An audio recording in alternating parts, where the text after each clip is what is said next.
근육이 파열될 정도였으면 주변에 있는 뭐 혈관이라든지 뭐 림프관이라든지 신경도 사실 일부가 다쳤을 수 있고요. 거기가 사실은 배열이라든지 이런 게 완전히 달라졌을 거거든요. 공기 압력 마사지를 근육이 파열된데 이걸 계속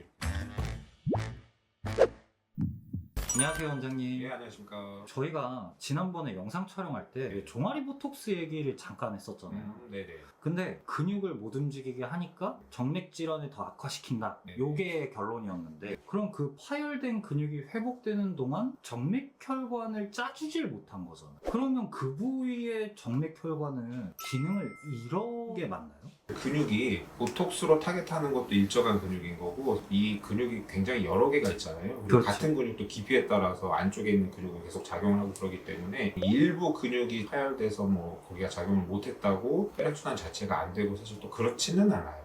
직접적인 영향이 있는 건 아니다. 그거 하나만 갖고 뭐 크게 막 혈액순환 자체에 문제가 생기고 그럴 정도면 근육이 여기저기가 완전히 다 파열되고 그렇겠죠. 후기들 보니까 그런 종아리 근육 파열된 분들이 병원에서는 이제 완치 판정을 받았는데 뭐 6개월 뒤, 1년 뒤에 종아리 저림이 있고 네네. 통증이 있고 이런 분들이 되게 많더라고요. 그러면은 결국엔 이 혈관의 기능에 뭔가가 문제가 생긴 게 아닐까라는 생각이 조금 든 게 있고. 근육이 파열될 정도였으면 주변에 있는 뭐 혈관이라든지 뭐 림프관이라든지 신경도 사실 일부가 다쳤을 수 있고요. 근육같이 그렇게 튼튼한 애가 파열될 정도면 거기가 사실은 배열이라든지 이런 게 완전히 달라졌을 거거든요. 그리고 근육이 파열됐다가 이게 회복될 때까지는 시간도 많이 걸리고 그랬을 텐데 통증이라는 신호를 얘는 계속 받았을 거고, 그러면 뭐 실제적으로 자극이 없더라도 통증이라고 하게끔 고속도를 냈을 수도 있어요. 그리고 근육이 파열된 기간 동안 아마 보상성으로 다른 근육들을 쓰고 이전하고는 다르게 구조가 완전히 달라졌어요. 그전에는 내가 오른쪽 다리 위주로 걷다가 오른쪽 다리 근육이 파열되면 왼쪽으로 걷는다. 근데 이제 이쪽 근육이 다시 돌아와서 이걸 이렇게 걸으려고 하면은 이전하고는 사실 느낌 자체가 완전히 다른이 불편감을 느낄 수도 있다. 그렇죠. 그럼 되게 여러 가지 문제가 복합적으로 발생을 한 거네요. 근데 그 전까지는 이게 정맥 때문일 거다라고는 많이 생각을 잘 못했었죠. 동맥이 더 중요한 혈관이고 더 안쪽에 있고 더 혈관이 처음에 많고 그렇기 때문에 걔네가 통증을 일으켜도 일으킨다 생각했지, 정맥 중에서도 굉장히 얇고 작고 피부 쪽에 그런 하찮은 혈관들이 통증하고 연관이 더 많을 거라고 생각을 못했었기 때문에 팀장님이 이런 질문을 갖게 된 것도 남들보다 굉장히 해박한 지식을 갖고 있기 때문에 그런 질문들이 떠오른 거라고 저는 생각을 해요. 공부하고 있구나.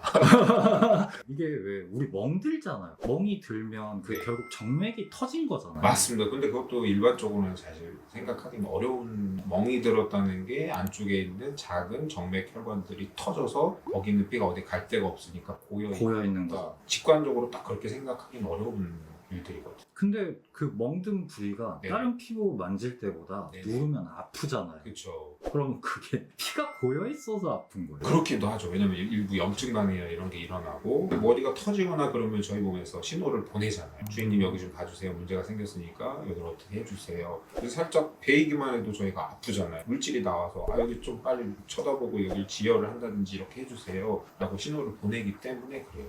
어차피 멍이야 이게 시간이 지나면 빠지는 거지만 하지정맥류 같은 경우는 피가 고여서 시간이 지난다고 얘가 순환을 하거나 이러진 않잖아요. 그 피는 근데 계속 거기 있는 건 아니에요. 저희가 뭐 다리를 또 들어준다든지 걸으면서 또 움직인다든지 아니면 누가 이렇게 쪼물쪼물 해준다든지, 그리고 뒤에서는 계속 동맥이 들어오고 있잖아요. 그래서 어떻게든 사실 조금씩 밀려 올라가거나 뭐 다른 쪽으로 가거나 해서 그 혈액이 완전히 계속 거기 있을 수는 없어요. 하긴 그럼 계속 거기 있었으면 썩었죠. 썩었겠죠. 네. 근데 막 이렇게 병원 생활을 오래 하시고 그런 그분들 같은 경우에 이제 다리 움직임이 거의 없잖아요. 그렇죠. 근데 막 다리 색깔을 보면 시커멓게 변하신 맞아요. 분들이 네네. 있더라고요. 그럼 그것도 어떻게 보면 다리 혈액순환이 좀 안 돼 그쵸? 생긴 그런 질환들이죠. 그렇게 오래 입원해 계신 분들은 어떻게 하냐면 저희가 이제 롤링 한다고 그러는데 돌려서 위치도 계속 바꿔드리고 압박 그런 되는 마사지기 쓰지 말라고 하잖아요. 수술을 한다든지 굉장히 장시간 같은 자세로 누워 있어야 되잖아요.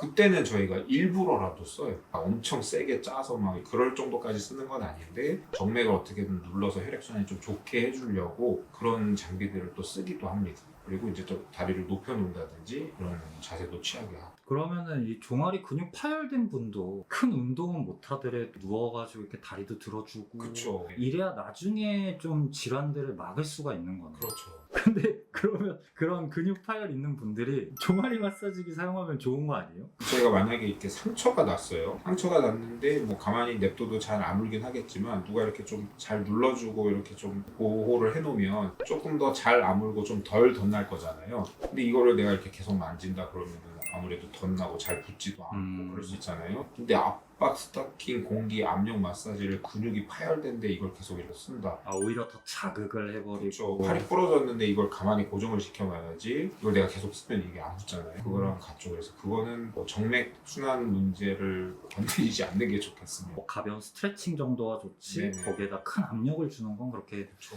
좋지는 않다라는 네네. 말씀이신 거네요. 네, 알겠습니다. 감사합니다.